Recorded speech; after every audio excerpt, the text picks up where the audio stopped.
continuación, implementaremos sensores capacitivos e inductivos en circuitos prácticos y explicaremos el funcionamiento de los sensores.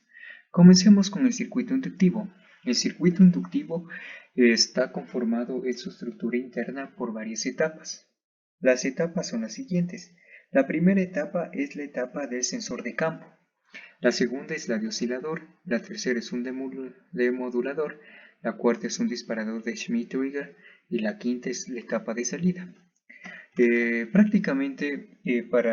Para simplificar el entendimiento del funcionamiento del sensor, es un switch que, como en este caso, tanto el sensor inductivo como el capacitivo tienen dos tipos. El PNP, que es un normalmente abierto, que quiere decir que en su estado normal está abriendo el circuito, y en su estado que ya ha detectado lo que queremos que detecte, cierra el circuito. Ya. Continuamos con la explicación del sensor inductivo.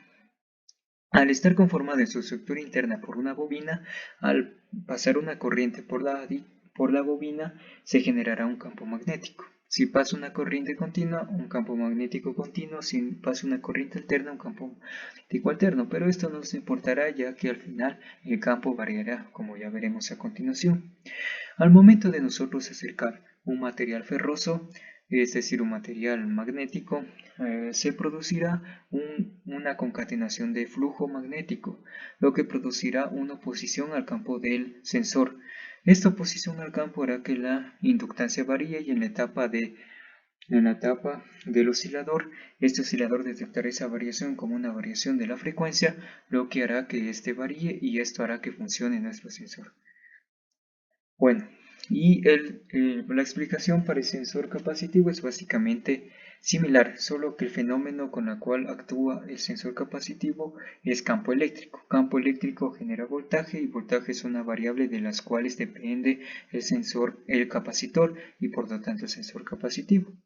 Como podemos saber, actuarían como switch.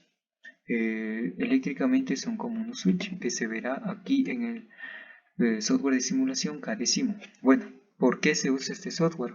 Porque estos dispositivos son considerados de electrónica industrial, o también usados para el control o electrónica de instrumentación. Es por esto que en softwares tales como Proteus o LTSpice no podemos tener esta simulación de una forma correcta, pero aquí tenemos el sensor como tal y vamos a ver el funcionamiento. Le damos en simular y podemos ver que si nosotros activamos, vemos aquí el símbolo de un switch, y aquí también vemos el símbolo de un switch. Vemos el sensor capacitivo tiene un símbolo de un capacitor, y el sensor inductivo de una inductancia. Entonces, al nosotros activar, es decir, detectar algo, se nos prenderá el circuito aquí simulado por un piloto de detección, y vemos que se nos prenderá el circuito.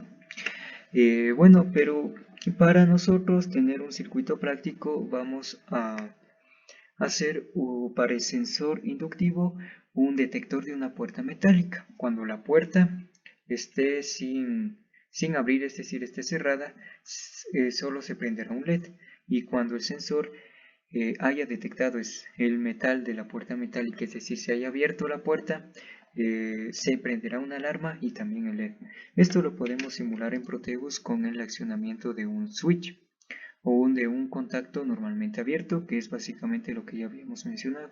Tenemos que dirigirnos al datasheet del sensor que vayamos a comprar. Por lo general se investigó que era 8.8 voltios VCC, por lo cual alimentar con una batería de 10 está correcto. Entonces, si simulamos, básicamente el funcionamiento del circuito se vería así. Como habíamos mencionado, cuando el sensor no detecte nada, el LED se encenderá, mientras que cuando detecte, el LED se enciende y aquí el buzzer se encendería.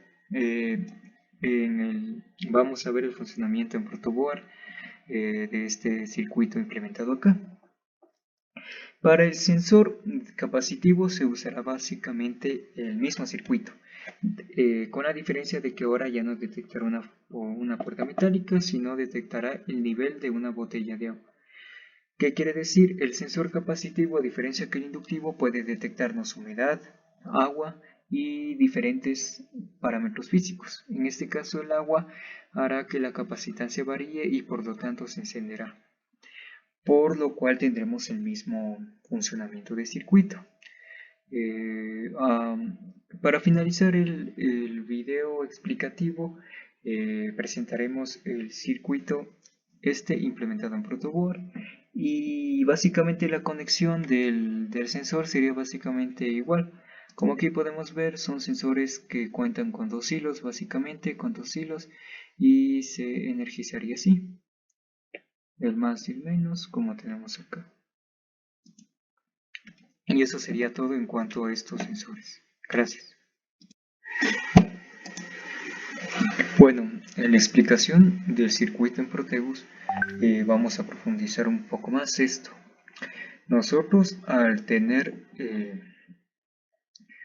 desear nosotros que cuando es decir, no se detecte la presencia de un material ferroso, o sea, la puerta esté cerrada para la aplicación del sensor inductivo, o en el caso del sensor capacitivo, es decir, cuando el agua no llegue todavía al nivel que nosotros deseamos, se prenderá un LED.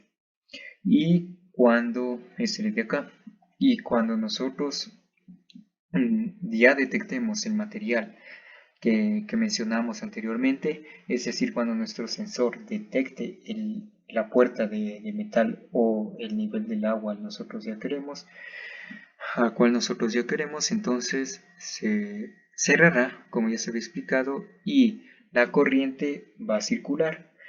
Para este circuito usamos un transistor, como ya se mencionó, el cual, como sabemos, si no hay corriente de base, no se activa, no entra en la región de trabajo. Entonces esta región está en la de corte. Es como básicamente el buzzer no funciona. Pero si a nosotros al cerrar este buzzer funcionará, vamos a simular y vemos básicamente eso. El LED está encendido, si cerramos el buzzer se activa, no podemos escucharlo, pero ya a continuación, ahora sí veremos el funcionamiento en el protoboard, básicamente con un contactor mismo. Esta sería la explicación en Proteus y la explicación básicamente un poco eléctrica porque cómo funciona.